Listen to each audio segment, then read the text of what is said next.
El Espíritu Santo en el reino y en el exilio. En la pregunta 1 de la parte doctrinal nos dice, ¿de qué era signo la ley? La respuesta es signo de promesa y de la alianza. Cuando Dios ha querido explicar a los hombres cómo se relaciona con ellos, ha recurrido a la figura de la alianza y del matrimonio. Pregunta 2. ¿Qué debería haber regido en esta ley? Debería haber regido el corazón y las instituciones del pueblo de la fe de Abraham. Si de veras escucháis mi voz y guardáis mi alianza, seréis para mí un pueblo de sacerdote y una nación santa. ¿Qué hacemos nosotros ante las culpas morales de los demás? ¿Tratamos de salvar la norma o tratamos de salvar a la persona? Pregunta 3. ¿Qué sucedió con Israel después de David? Bueno, sucede que Israel sucumbe a la tentación de convertirse en un reino como lo tenían las demás naciones. Los libros de Samuel anuncian las condiciones y las dificultades del establecimiento del reino de Dios sobre la tierra. Yahvé es el Dios de Israel y su único rey. El monarca que elija el pueblo debe ser el representante de Dios aquí en la tierra y también el instrumento del que se servirá Dios para obrar cosas grandes. ¿Qué nos dice la pregunta 4? ¿Cuál fue la promesa hecha a David? Fue la promesa de darle un reino. David y su casa disfrutan por ella del favor de Dios, que se compromete con juramento a una alianza eterna. La naturaleza de esta alianza es definida con estas palabras de Dios: yo seré su padre y él será mi hijo.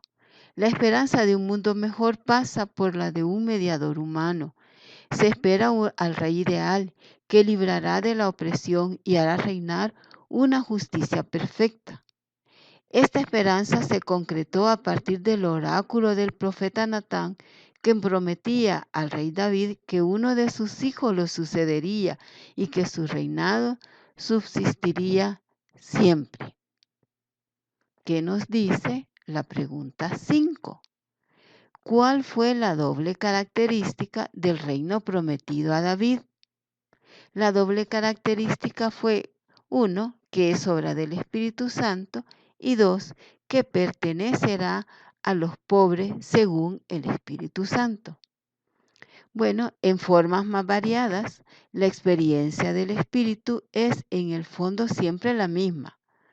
Una experiencia condenada y marcada ya por la muerte ha sucedido a la vida, a la ley que nos tenía prisioneros, a la antigüedad de la letra, sucede la novedad del Espíritu. A la maldición de la ley, la bendición de Abraham en el espíritu de la promesa. A la alianza de la letra que mata, sucede la alianza del Espíritu que vivifica. Al pecado que imponía la ley de la carne, sucede la ley del Espíritu y de la justicia. A las obras de la carne suceden los frutos del Espíritu. A la condenación que hacía que pesara sobre el pecador la tribulación de la angustia, de la ira divina, suceden la paz y el gozo del Espíritu. ¿Qué nos dice la pregunta 6? ¿Cuáles son las dos causas que llevan al pueblo a la muerte?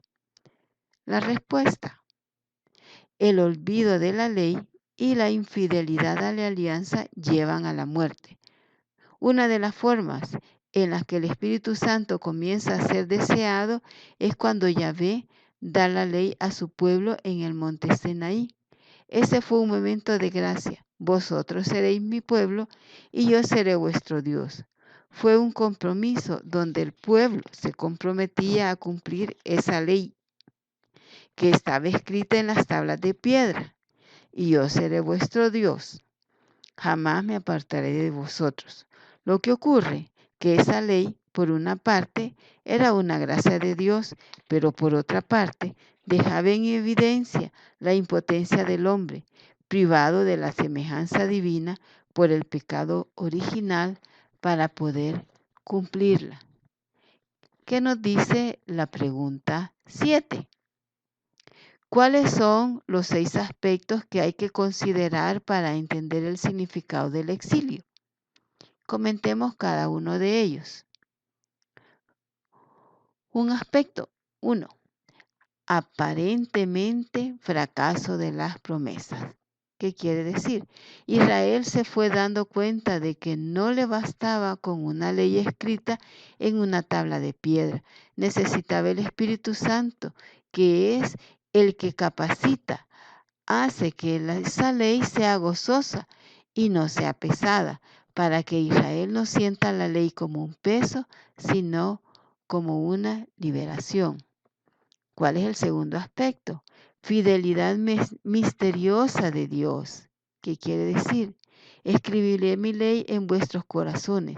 Esa ley escrita en los corazones es el fruto del Espíritu Santo. ¿Cuál es el tercer aspecto?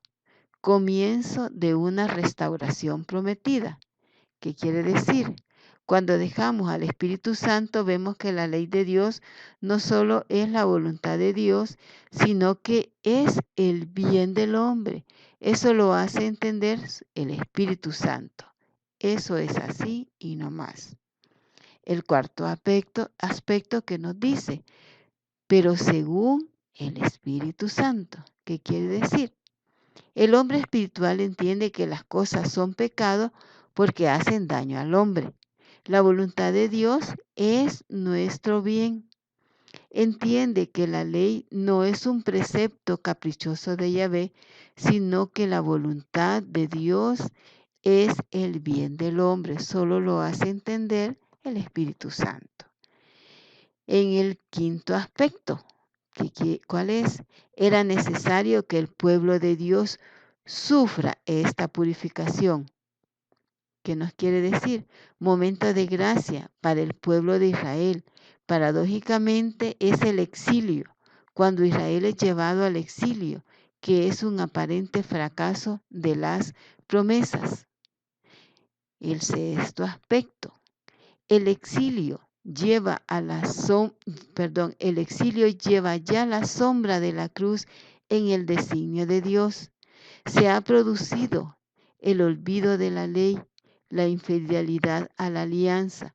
El exilio forma parte de la pedagogía de Dios para purificar y es el comienzo de una restauración prometida por el Espíritu Santo. La sombra de la cruz de Cristo que purifica está también marcada en el exilio. ¿Cuál es nuestro exilio ahora el 2020? Reflexionemos. ¿Qué nos dice la pregunta 8? ¿Quién es el resto de Israel? ¿De quién son figuras? Respuesta. El resto de los pobres que vuelve del exilio es una de las figuras más transparentes de la iglesia. Los profetas utilizan y desarrollan notablemente la idea religiosa del resto. Para los profetas, el período asirio. Los profetas son Amós, Miqueas e Isaías, que es para ellos. El resto de Israel lo constituyen los supervivientes de las invasiones asirias de Salmanasar, Sargón y Sennacherib. Para los profetas, ya de la otra época de la Babilonia, que son Jeremías, Sofonías y Ezequiel, ese resto está formado unas veces por el pequeño grupo de judíos que lograron escapar de la deportación babilónica y permanecieron en Palestina, y otras por las deportaciones de Babilonia. Para los profetas y escritores de la restauración posexílica, o sea, después del exilio, el resto lo integran las pequeñas comunidades de repatriados que edificaron en Judá el nuevo Estado. Pensemos, reflexionemos quiénes somos nosotros.